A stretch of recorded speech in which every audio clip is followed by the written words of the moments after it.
Cet emblème, vous connaissez, bien sûr, c'est Peugeot. Et lui, vous connaissez, bien sûr, c'est Napoléon. Mais arrêtez vos vidéos, Atlas. Quel rapport entre Napoléon et Peugeot? Vous allez me dire que Napoléon partait sur le plateau de Pratzen en Peugeot, c'est ça? Non, pas du tout. Ça serait simplement une uchronie rigolote. Mais c'est pas le sujet de la vidéo. Quelle est l'histoire de la célèbre marque Peugeot, qui aujourd'hui n'a plus de réputation à se faire? L'histoire de Peugeot aurait pu passer dans les oubliettes si les deux célèbres frères du même nom n'avaient pas eu les ambitions économiques, à l'égal, on peut le dire, de leur empereur, qui avait les mêmes ambitions politiques. Je vous coupe tout de suite, professeur Atlas. Pouvez-vous cesser de parler de Napoléon à chaque épisode? À croire que vous êtes marié avec lui. Si vous pouvez cesser de me couper à chaque phrase, monsieur le coupeur de vidéos, je pourrais développer mon histoire. Arrêtez.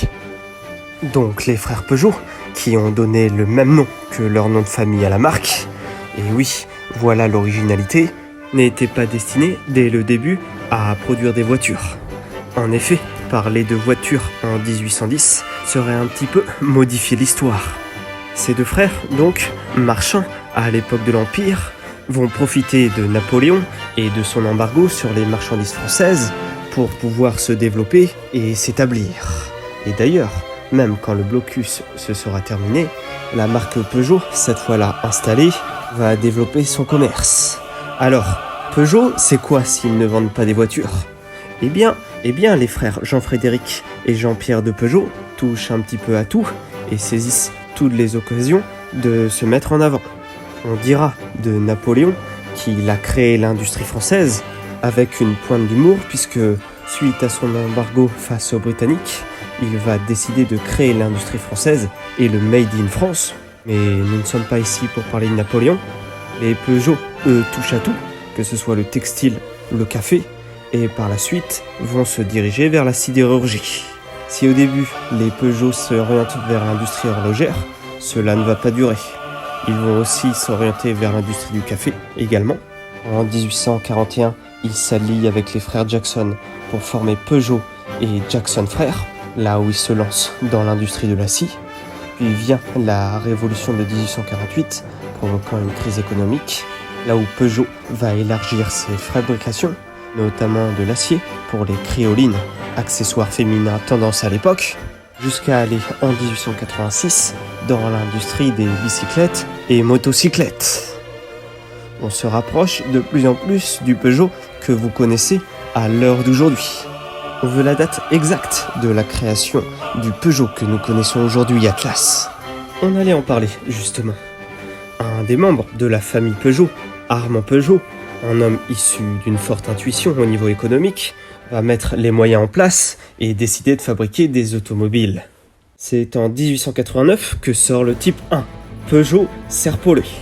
Est-ce que vous l'utiliseriez pour aller au travail le matin, par exemple? Dites-le moi en commentaire. Si cela peut vous paraître rudimentaire, il était très utile à l'époque. Ce tricycle à vapeur, entraîné par une chaudière conçue par Léon Serpollet, Armand Peugeot remarque directement les limites des outils à vapeur et préfère s'orienter vers le moteur à pétrole. Celui-ci peut construire des voitures fiables et légères, et ce moteur permet une rapidité que le moteur à vapeur ne permet pas. Armand Peugeot va s'unir avec Émile Levasseur, cherchant des clients pour ses moteurs, permettant ainsi à Peugeot de pouvoir produire la première voiture qu'on appelle 100 chevaux, c'est-à-dire conduite sans l'animal. Il lance très vite les types 2 et type 3 d'une puissance de 8 chevaux, atteignant à ce moment-là une vitesse fulgurante, et je le dis bien, de 15 km/h. Attention les cheveux. Malheureusement, tout n'est pas rose chez les frères Peugeot, et Eugène Peugeot décide de s'embrouiller avec son frère Armand, si bien que les deux frères s'affrontent et finissent par se séparer. Eugène continue ses fabrications en excluant les voitures, et Armand fonde avec son beau-frère la société anonyme des automobilistes Peugeot. Par la suite, Peugeot connaîtra des phases de déclin et de croissance, ainsi que des phases de stabilité qui amèneront à la marque que nous connaissons aujourd'hui. Peugeot, que vous connaissez très bien aujourd'hui, a également un mystère qui se cache derrière son logo. Pourquoi la marque Peugeot a décidé d'être représentée par le lion? Est-ce pour un symbole de puissance? Est-ce pour un symbole du roi des animaux? Le logo du lion sur la flèche est adopté des décennies après la création du groupe Peugeot en 1810, soit en 1850. Le lion est placé sur une flèche et gravé sur les scies. Regardez bien, le lion est debout sur ses pattes arrière et tenant une flèche dans sa patte. Cette idée a vu le jour à l'époque de la production de scies à ruban, de ressorts de moulins à café et d'autres outils. Le lion est adopté à cette époque comme symbole de qualité, de robustesse et de flexibilité sur le produit. L'ajout de la flèche dans la conception du logo est venu en 1858 et représente la rapidité, la précision et l'efficacité, soulignant les qualités du produit.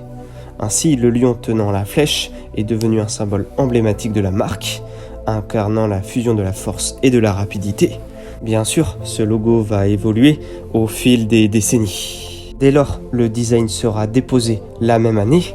Il devient en 1858 l'emblème officiel de la marque Peugeot, symbolisant les métaphores que je vous ai citées précédemment. Le lion apparaît sur les voitures des fils de Peugeot frères en 1907.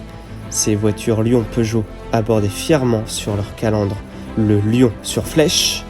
Par la suite, le logo du lion va évoluer avec le temps et la flèche va finir par disparaître des radars de la marque automobile. Selon la marque que vous utilisez afin de conduire, vous pouvez me donner le nom de la marque de votre voiture en commentaire et pourquoi vous avez choisi cette marque plutôt qu'une autre. Vous pouvez aussi liker et commenter cette vidéo. Et de mon côté, je vous laisse ici.